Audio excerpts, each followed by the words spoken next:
আসসালামু আলাইকুম। গত ৩ পর্বে আমরা শিখেছি মার্কেট কোন দিকে যায় এবং কেন যায়। কিন্তু প্রশ্ন হলো এন্ট্রি কোথায় নেব আমরা? অনেক সময় দেখা যায় আপনি যেখান থেকে সেল দিলেন সেখান থেকে মার্কেট উপরে গিয়ে আপনার স্টপ লসটি হিট করে দিল। আপনি রিটেইলার ট্রেডারদের মতো চিন্তা করেছেন। আজ আমি আপনাদের শেখাবো অর্ডার ব্লক। এটি হলো সেই জায়গা যেখানে বড় বড় ব্যাংকগুলো তাদের অর্ডারগুলো ফেলে রাখে। আজ আমরা শিখব ল্যাপটপ ছাড়াই কিভাবে মোবাইল দিয়ে স্মার্ট মানির সাথে পা মিলিয়ে ট্রেড করা যায়। অর্ডার ব্লক কি?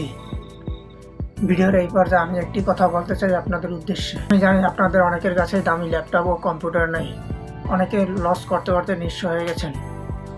আবার অনেকে আছে আপনাকে নিয়ে হাসাহাসি করে, আপনাকে তুচ্ছ করে ফেলে। আবার অনেকে ভাবেন মোবাইল দিয়ে ট্রেডিং হয় কিনা।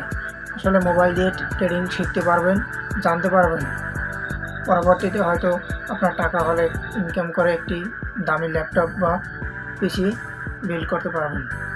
আপনার কাছে এই 5 ইঞ্চি মোবাইল ফোনটি হতে পারে আপনার সফলতার হাতিয়ার। ব্যাংকগুলো দেখে না যে আপনি কি দিয়ে চার্ট অ্যানালাইজ করতে আছেন, তারা দেখে আপনি চার্ট বোঝেন কিনা। নিজের উপর বিশ্বাস হারাবেন না। আজ আপনি কষ্ট করে শিখছেন, একদিন এই পরিশ্রমেই আপনাকে অন্যদের চেয়ে আলাদা করবে। আজ ল্যাপটপ নেই কি হয়েছে, আপনার স্বপ্ন তো আকাশ ছোঁয়া। মানুষ স্বপ্ন ছাড়া বাঁচে না। লেগে থাকুন, আপনার জয় একদিন হবে ইনশাআল্লাহ।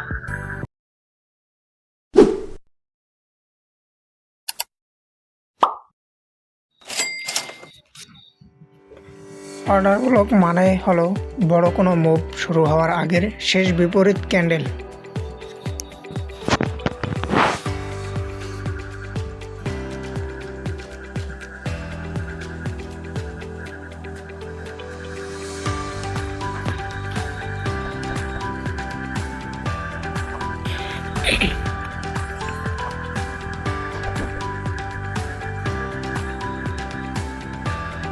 মার্কেট উপরে যাওয়ার আগে শেষ যে ক্যান্ডেলটি তৈরি করে,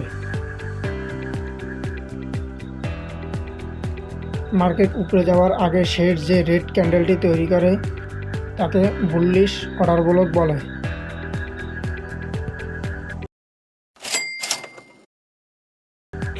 বেয়ারিশ অর্ডার ব্লক মার্কেট নিচে নামার আগে সবশেষে যে সবুজ ক্যান্ডেলটি তৈরি করে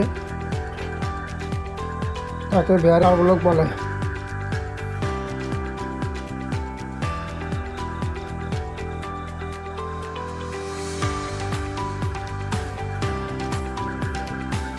ব্যাংকগুলো যখন অর্ডার প্লেস করে তখন মার্কেট রকেটের মতো একদিকে চলে যায়, কিন্তু তারা সবসময় কিছু অর্ডার ব্লক অসম্পূর্ণ রেখে। মার্কেট যখন আবার সেই জায়গায় ফিরে আসে তখনই আমাদের এন্ট্রি নেওয়ার সময়।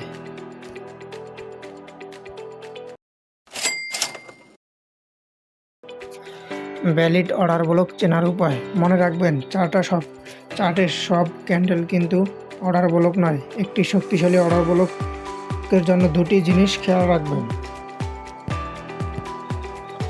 ক্যান্ডেলটির পরে একটি বড় রেড ক্যান্ডেল শক্তিশালী ক্যান্ডেল হতে পারে। ক্যান্ডেলটি অবশ্যই কোনো স্ট্রাকচার বা বস ঘটাতে পারে।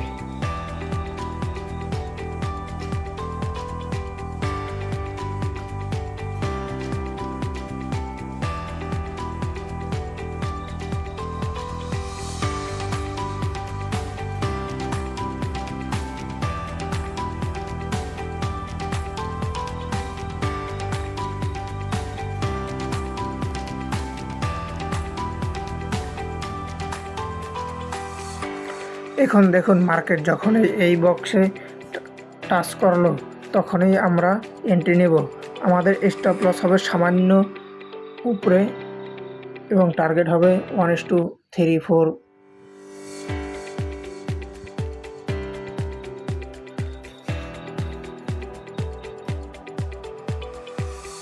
কত ছোট স্টপ লস দিয়ে কত বড় টার্গেট নেওয়া যায়, এভাবে অর্ডার ব্লক দিয়ে এন্ট্রি নিলে আপনার প্রফিট অনেক বড় করতে পারবেন। এটাই হচ্ছে আইসিডি ট্রেডিংয়ের পাওয়ার। এই ছিল আজকের ক্লাস।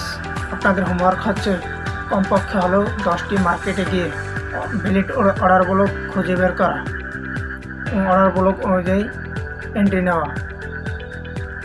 ডেমো ব্যালেন্স দিয়ে হলেও আপনারা বেশি বেশি প্র্যাকটিস করবেন এবং অবশ্যই নোট করে রাখবেন। নোট করে রাখলে আপনার স্ট্র্যাটেজিগুলো মিলবে এবং মনে থাকবে। নোট করে না রাখলে আপনি ভুলে যাবেন।